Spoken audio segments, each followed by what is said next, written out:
What up, everyone? It's your boy Soju, here on behalf of the Straight Chillin' Podcast, where we do weekly horror movie reviews. Today, I'm back doing another video game review, this time for Bendy and the Ink Machine. To start things off, I generally would not recommend playing through this game. However, it might be a decent pick for kids getting into the horror genre. It's got this kind of whole cartoon aesthetic that drives the whole thing, so for kids getting into the horror genre, it might not be too bad of a pick. But before I get too far into it, let me go ahead and drop that spoiler warning. Spoiler warning. So to be fair, I am going to start with the positives for Bendy and the Ink Machine, and the first one being the overall aesthetic and design of this game is actually really cool. It is what attracted me to this game in the first place, and one of our listeners put it really well, saying that it's kind of like a blend between BioShock and Cuphead, in that the premise of this game is based around these old school looking cartoons. So if you think like 1920 style, old school Disney black and white Mickey Mouse cartoons. It's very much in that vein, and I think they actually do a really good job in taking that premise and bringing it into the horror realm. So they take these old school looking cartoons and they actually have some really cool character designs, which is another big positive for me. The projectionist was one of the coolest designs. He's kind of like this huge monster with a camera on his head that chases you around at some points. Bendy himself, so just the flat design of him gives you kind of some jump scares, which are really funny. He's just like the cartoon version, but then he kind of develops into these much creepier versions throughout the game. The main one being they refer to him as the Ink Monster, and he's just kind of this towering black inkish monster with this huge grin and kind of these devil horns, and he looks really cool. There's a guy named Sammy who looks really interesting. Alice, who's like this devil angel female character who's really cool. And just the general like guys that chase you around. They're called searchers, and they're just like these black ink blobs that kind of like splash around on the ground and stuff and chase you around.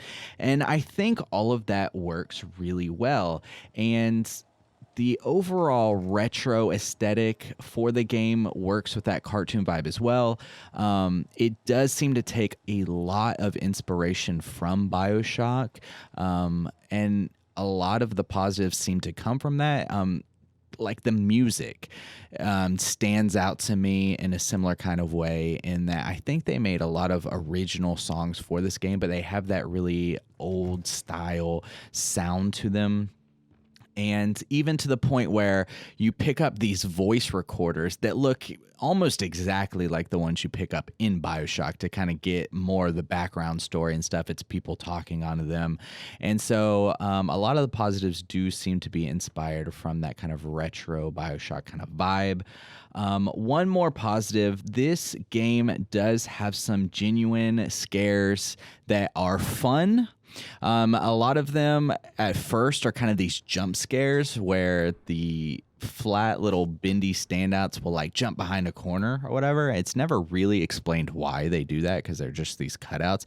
But when I first started playing this game, it scared me, but it was funny, like, because there's just these little cutouts and it's this like funny looking little flat black and white cartoon guy, and so that was like scary but enjoyable. But then it does kind of ramp up the tension later with some of these like really cool designed horrific monsters who chase you around these places. You kind of have to play stealth in some places where you have to creep around and not let them catch you, not let them see you. And when they do kind of catch a glimpse of you, you have to kind of run, and the music ramps up and they get kind of all wild. And so this game does have some really cool horror elements to it. However, that's kind of where it stops. And the main emphasis I want to point out as far as this game goes is this game really feels like it's all style and no substance, to the point where sometimes it just feels like this game was made to make like merchandise. So I talk about how well some of these things are like designed and how they look, but that's really where it kind of stops as far as this game goes. And the thing is, this is a video game. So hopping into the negatives, the mechanics in this game are really bad. They are clunky. The fighting that you do, while it's minimal, is just really just not great. It's not exhilarating in any kind of capacity. You don't have any kind of health bar. You don't have any kind of damage bars, anything like that. The weapons they do provide for you are just not interesting. And it's kind of just a button masher. Like, oh, you see a guy, like you press the button a couple times, you bob and weave a little bit, but it never feels like there's really any kind of danger, because even like when you are caught by the monsters, there's no real consequences. You just go back to the save point, you just do it again. And kind of building off that, the story is not really even very good. They try to make it mysterious and intriguing, and by the end of it, it just feels like a big waste. And I had a big problem with the ending as well. Well, first of all, because the mechanics are so bad, when I was doing my Twitch stream, I didn't actually finish the game. I had to go back later on and finish the game, and I ended up finishing it, but the ending was so disappointing because it felt like absolutely nothing mattered after you struggled through the bad mechanics and the puzzles, which I'll get to in a second. The story just fell really flat for me with the ending of this game. I didn't like really any of it and how it resolved itself. So talking about, I guess, so with the mechanics being bad and the battle kind of mode being really bad, the puzzles were also just felt really tedious. This is a game that in chapter 3 of 5, so many times the objective was just go collect these random things over and over and over again. Just collect these random things, and it doesn't provide you with a map. It doesn't provide you with any kind of waypoints or anything. You literally just have to wander around looking for these random items time and time again. When there are some puzzles, they don't feel like they're well thought out. They don't feel particularly interesting, and combined with the bad mechanics, it just creates a very frustrating experience for me.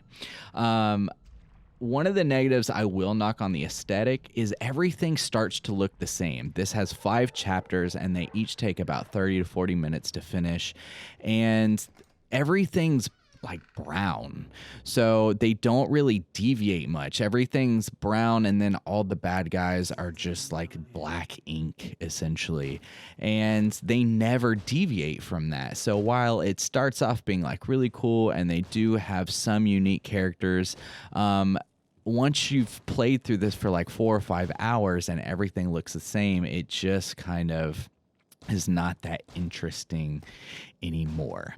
So those are my overall thoughts on Bendy and the Ink Machine. Let's go ahead and get into the final score. Overall, I gotta give this game a 1.5 out of 5. And it seems like I'm kind of going against the grain on this one. I just don't see what everyone else is seeing, and I think this game is generally pretty bad.